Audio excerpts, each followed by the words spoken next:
Hello friends, कैसे हैं आप।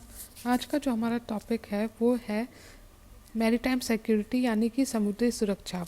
देखिए क्या है कि हमारा जो देश है वो तीन तरफ से इंडियन ओशन से घिरा हुआ है। अभी रिसेंटली क्या हुआ है कि यूएनएससी की जो मीटिंग हुई थी उसमें अडॉप्ट किया है यूएनएससी ने, मतलब यूएन की सिक्योरिटी काउंसिल ने 5 point agenda proposed by India for tackling maritime security. तो पहले समझते हैं कि मैरीटाइम सिक्योरिटी क्या होता है। मैरीटाइम सिक्योरिटी वो कोई भी डोमेन है जो कि जिसमें आपका इंक्लूडेड है नेशनल सिक्योरिटी पहला, दूसरा मैराइन एनवायरनमेंट, तीसरा इकोनॉमिक डेवलपमेंट और चौथा ह्यूमन सिक्योरिटी। यानी कि जब आप बात करते हो मैरीटाइम सिक्योरिटी की तो उसमें आपका राष्ट्रीय सुरक्षा, समुद्री माहौल, आर्थिक विकास और मानवीय सुरक्षा भी इंक्लूडेड होता है।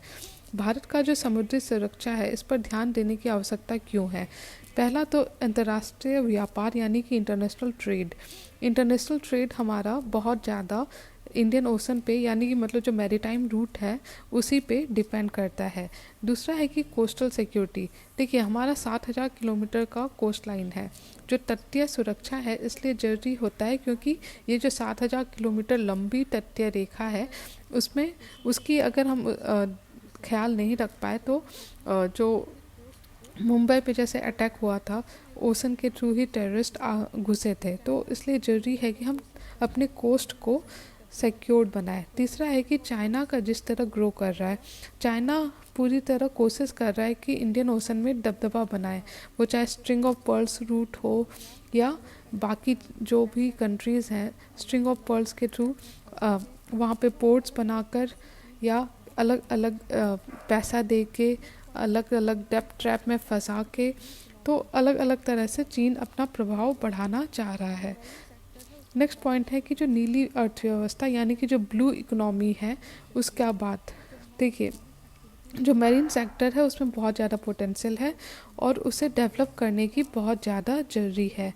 जो हमारा इकोनॉमिक एक्टिविटीज़ है वो डिपेंड करता है ऑन मराइन रिसोर्सेज जो कि हमारे देश का 4% है ऑफ इंडियन इकोनॉमी। तो इसलिए हमें ज़रूरी है कि ब्लू इकोनॉमी यानी कि नीली अर्थव्यवस्था का यूटिलाइजेशन करना। अगर हम बात करें मैरीटाइम सिक्योरिटी इश्यूज़ का कि क्या क्या इश्यूज़ हैं, तो पहला है ट्रांसनेशनल ऑर्गेनाइज्ड क्राइम, मतलब कि जो मल्टीपल देश से होते हुए क्राइम्स होते हैं उसको ट्रांसनेशनल ऑर्गेनाइज्ड क्राइम कहते हैं।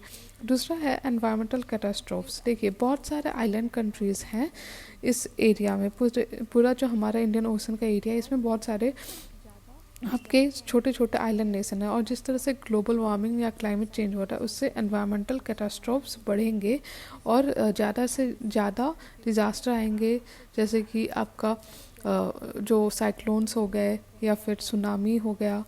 तीसरा इशू है पायरेसी। देखिए कई बार क्या होता है जो शिप्स जाते हैं इस पर अटैक किया जाता है, इनको लूटा जाता है, तो ये एक बहुत बड़ा प्रॉब्लम है। नेक्स्ट है टेररिज्म। जो हमारा ये जो पूरा ओशन रीजन है मैरीटाइम जो एरिया है वहाँ पे टेररिज्म का भी बहुत ग्रो कर रहा है। रेडिकल इस्लामिज़म से रिलेटेड जो टेररिज्म है वो ग्रो कर रहा है और साथ में कुछ जो नेशंस हैं जैसे कि पाकिस्तान हो गया वो भी टेररिज्म को सपोर्ट कर रहा है। टेररिज्म के कारण जो अभी पाकिस्तान है वो फिनेंशियल एक्शन टास्क फोर्स के ग्रे लिस्ट में है। नेक्स्ट इशू है आपका इलीगल माइग्रेशन।